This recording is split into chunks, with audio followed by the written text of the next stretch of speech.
Dr. Wangeci. Good morning. Good morning. Karibu. Asante sana. That's as far as I can go. In your language? Salbona, Salbon. Sabona. Salbon, yes, Salbon. And how do I respond? Oh. Ninjani. Ninjani. Okay. Yes. In my tribe, we say Wemwega. Wemwega. Okay, it's hello. Wemwega is hello. Yes. Oh, and then okay. Demwega. Demwega. Demwega, then that means I'm fine. Wemwega. Demwega. See, I got it. This morning, we are graced to have Dr. Carolyne Wangeci from Kenya, who's an advocate and a humanitarian, who's driven to end gender-based violence within the sphere of boys and girls and teen girls, including widows. Her passion is driven to end gender-based violence from the perspective that young girls go through, what you call it? Fistula. Yeah, fistula. Fistula, and sodomy within young boys. And also widows who are ill-treated post losing their loved ones. There's a lot of drama and chaos going on in this area. In this edition of Collective Action magazine, we're actually talking about the drivers of gender-based violence. So often we talk about gender-based violence from a perspective where it's women against men. And we've so long empowered the young girl to be ready for the world, but we haven't empowered the young boy. We always forget about the other child. There's some statistics that have come out that have actually shown that gender-based violence, the perpetuation of gender-based violence has a ripple effect. There's a knock-on effect, especially with the boy child. There's a study done by optometrists studies, and they say that 41% of the boys that are reporting that they're being abused by women, and then only 30%, lower than that, 31% of the abuses are by men. So we can no longer have a conversation where we talk about gender-based violence from one perspective. There's a ripple effect. And a recent study also that came out showed that it takes about 23 years for a man to talk about his sexual assault, to talk about his trauma. So from the time these children are abused, we are only seeing the ripple effect now. And we're lucky even that they even get to talk about their trauma. And this is the kind of conversation we want to have. We want to delve deep with Dr. Wangeci, who's going to take us through. She's going to do the heavy lifting of introducing who she is, because there's so much. We've had a magnificent conversation on what she's doing. Half of the time I was almost crying. She's doing wonderful work in this area. Dr. Wangeci, I'm giving the floor to you. Tell us about you, the work that you are doing. Okay, thank you so much. I appreciate Cinderella, Miss Hazel. Love that name. Yeah, that's gonna be your name, and because I love the girl child as well as I love the boy child. My name is Dr. Carolyne Wangeci from Kenya. I am an apostle by calling and mandate, and I'm a doctor in public service. Yes, I'm a mother of 3 children. My firstborn is a boy and 2 girls, and I am married to 1 man. Yes. I grew up in the eastern part of Nairobi. I live in the city in Kenya. I'm from Kenya. I live in the city. And I grew up also in the city, so I am a town girl. But the parts where I grew in, it was in the eastern parts where it's not so well off. Yeah. I wouldn't call it a slum because it is not a slum, but still it is below average. Yeah. So what I grew up seeing that time when I was young, I could see a lot of abuse. I could see women being beaten, and I never understood what was happening. I could see young girls not going to school. I could see boys not going to school. I really never understood what was happening that time. So because of what I went through, I studied information technology from a university called JKUR, Jomo Kenyatta University of Agriculture and Technology.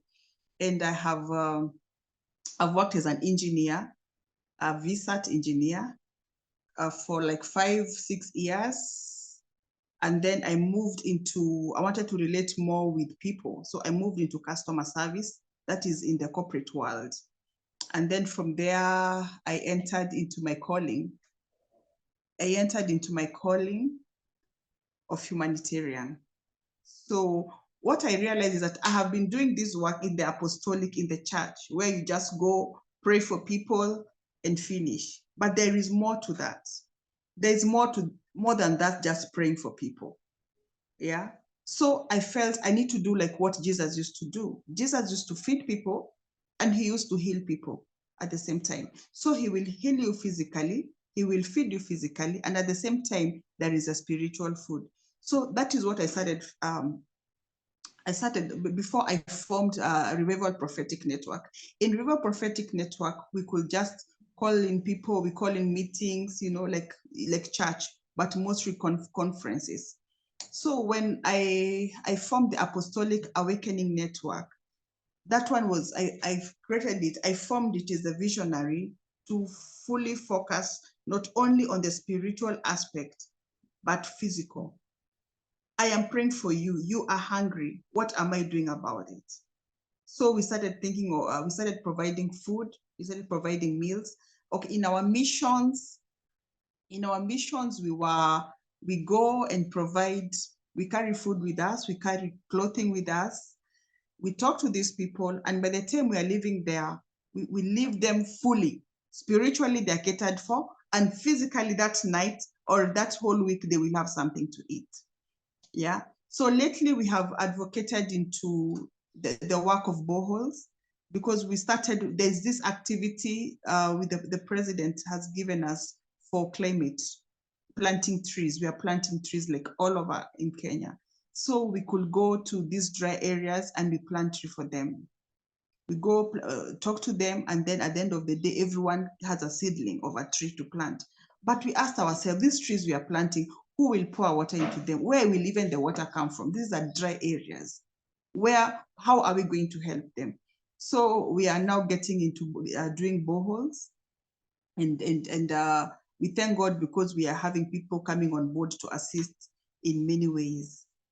I want us to talk about just zoning, and I'd like you to elaborate on this work that you're doing around teen moms and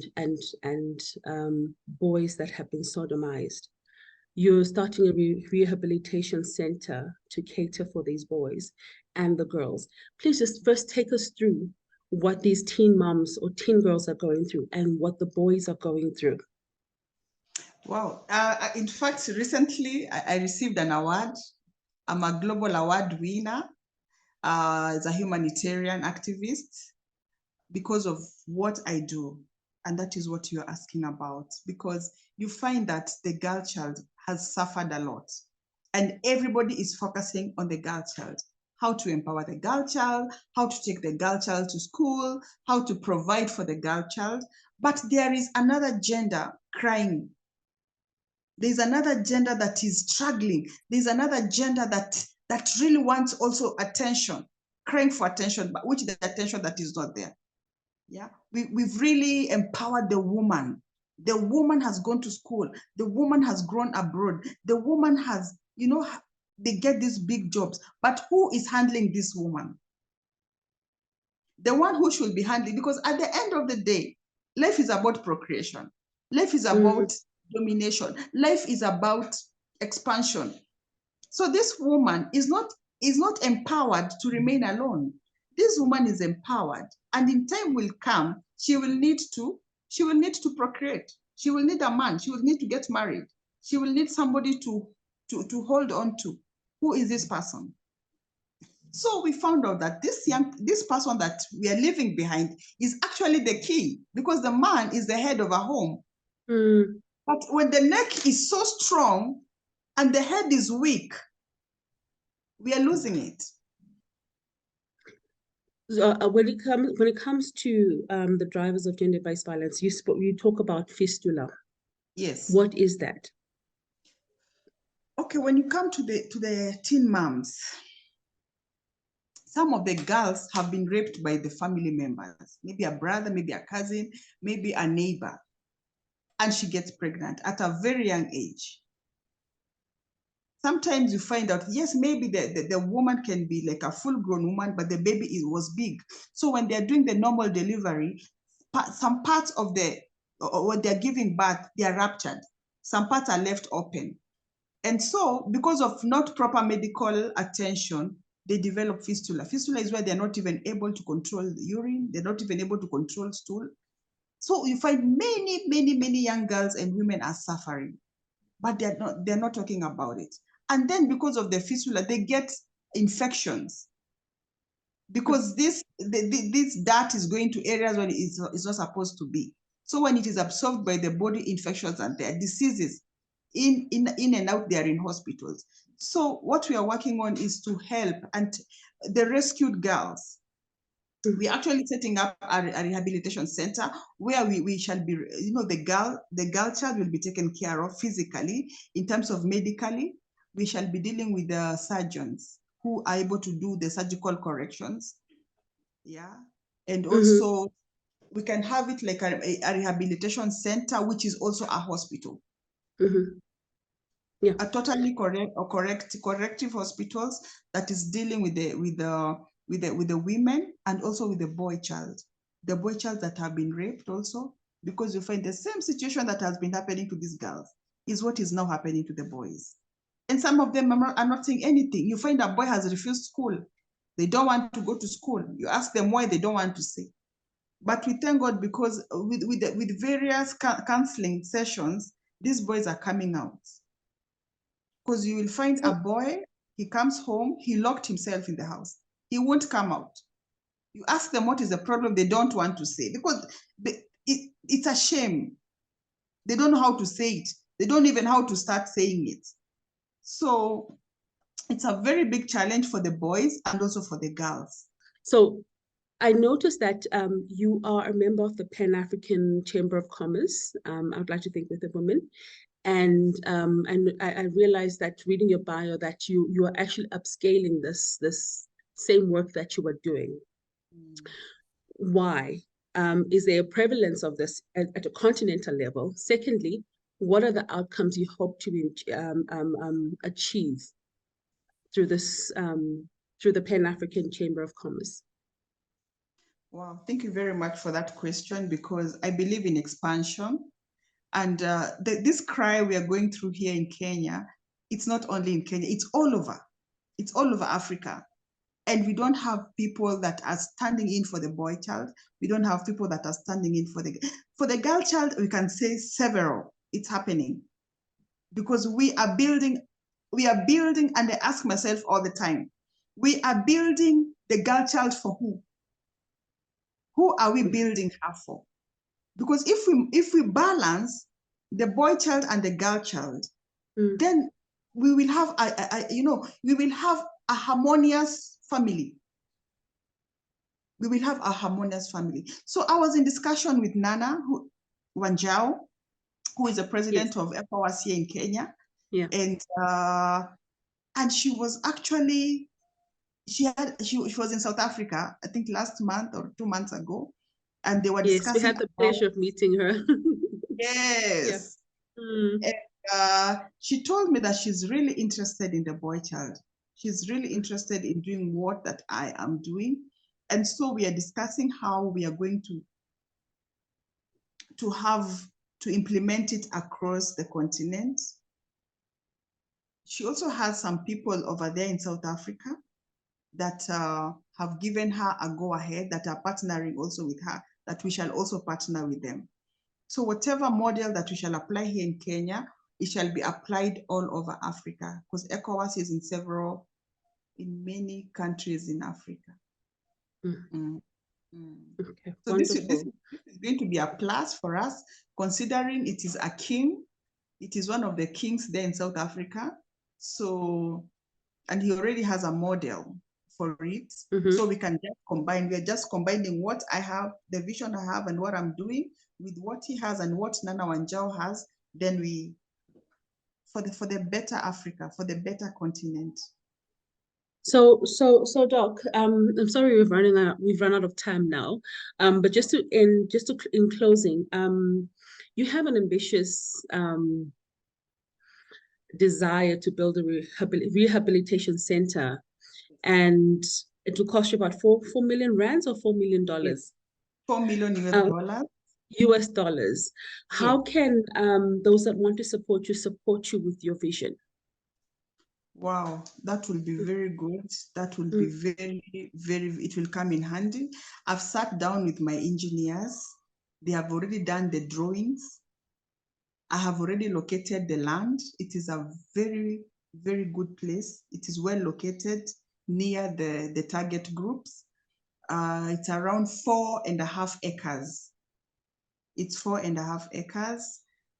And what I'm looking at is having the rehabilitation will have a hospital for corrective surgeries. And there will be a school where when we take in these boys, when we take in these teen moms, they need a place to stay. So there will be hostel where they will stay. There will be where they will be cooked for. There will be food. There will be the hospitals and the mental psychiatry area.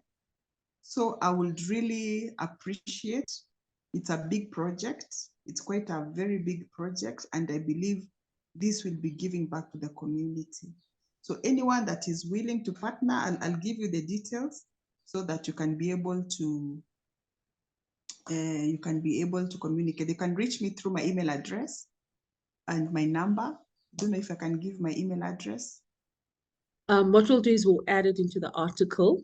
Yes. And then we'll also send a link. You can share your number if you're comfortable. If you're comfortable, you can share the number, but we're also going to add it in the article in the magazine. Yeah, we can go ahead if you want to share. Yeah, so if you want to call me on WhatsApp, it's better. It is 254-728-608-140. We are also open for partners, not only just a financial aspect, even for you have that calling. You'd like to come in Kenya and talk to these people. You'd like to send in medical equipment. You'd like to send in medical facilities. Whichever way you can be able to assist to have this program up and running, we shall really appreciate. Thank you so much, Dr. Wangeci. Thank you so much for being a part of this interview. You're doing such great work, and hopefully we'll see you again soon. And this time we're coming to Kenya to see some of your work. Welcome. You are welcome.